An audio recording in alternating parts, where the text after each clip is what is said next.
Hello everyone and welcome back to another video on the MediaBite channel. We are going to be talking about a movie that is going to have a remake reboot in theaters sometime soon.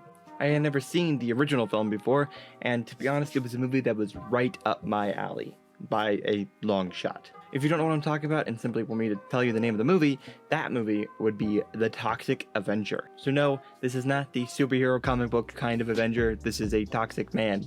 So I'm sure there's definitely some of you who have never seen this film before, which I don't blame you for, but right now you can see this movie for free over on Tubi, which before I even get into the rest of the video, I just wanted to let you know that I really greatly enjoyed the movie and it's worth watching 100%. It's free on Tubi, you can put it on, it's like an hour and a half. Put it on. I loved it a lot. Okay, so now I'm going to tell you a very basic kind of plot synopsis for the film, which again, the film is insane, but basically this kind of outcast kid gets bullied and he gets toxic stuff, waste dumped on him.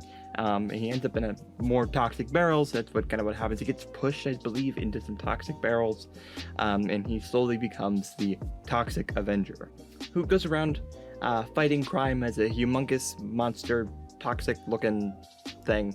The movie is not taking itself very seriously, which I think is very, very, very, very, very important. This movie took itself like incredibly seriously. This movie would never have been known and I would never have watched it and nobody would ever know about this movie, but because it's taking itself so lightly, it's a comedy film almost the whole time. It's not even really a horror movie. It is a horror movie kind of, but not really. Sort of, kind of. It works because it's a funny horror movie if it isn't even really is a horror movie. It's more a comedy in my opinion. I think the idea of like a toxic monster that just goes around killing people that are committing crimes is not like a super fun idea if you're not super into the idea of like just that. Doesn't seem super duper fun. It's taking itself like deadly seriously, but the fact that the movie is constantly making jokes and being purposely over the top the whole time is really what sells the movie in my opinion. If you are a huge fan of B-rated campy horror movies, you like fun movies that are insane, you like movies that have a bunch of like heck yeah moments in it, then this is absolutely 100% the movie for you. And I think the film ends with a perfect mixture between funny, hilarious, slightly scary, and toxic filmmaking. So let's get into the rest of this video. For those of you who may not know, there is a remake of this movie coming out that it'll be in theaters as of 8/29 that you need to go see, and I'll explain why. At the time of recording this movie, I have not seen the film, but the movie has been in the can since 2023. It's been done, edited, soundtracked, scored, I guess is the word.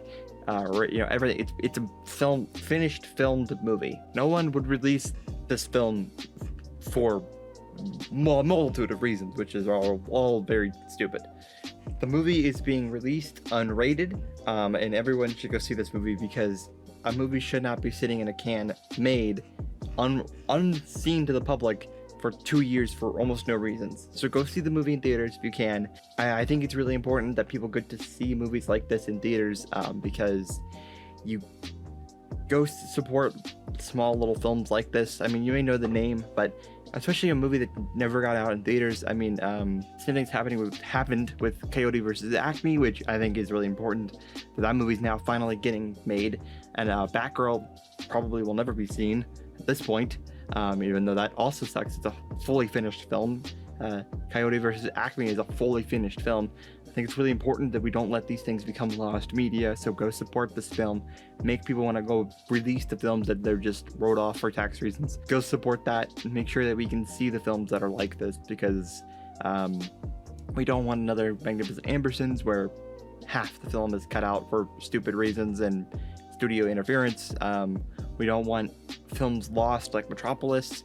We don't want, George Romero wrote an entire film, the guy who did Night of the Living Dead, Dawn of the Dead, and Day of the Dead. He had an entire film that is probably one of his best films he's ever made, just lost completely because of the people who funded the film for him basically just told him they didn't want it and it was bad and too much, and so they just put it in a shelf and never told anyone about it.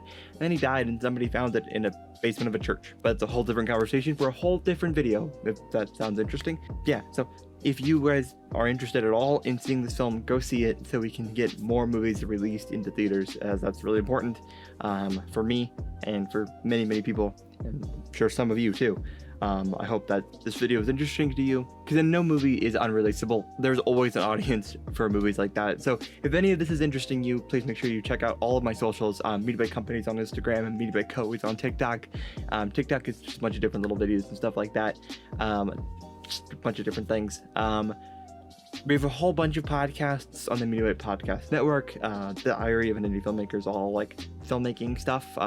It's my biggest passion, writing and directing film. Exploring Cinema is all about me and my fiance talking all about movies. I love talking about movies with her, and now I record it sometimes, and you guys can listen too. So go listen to that. That would mean the world to me.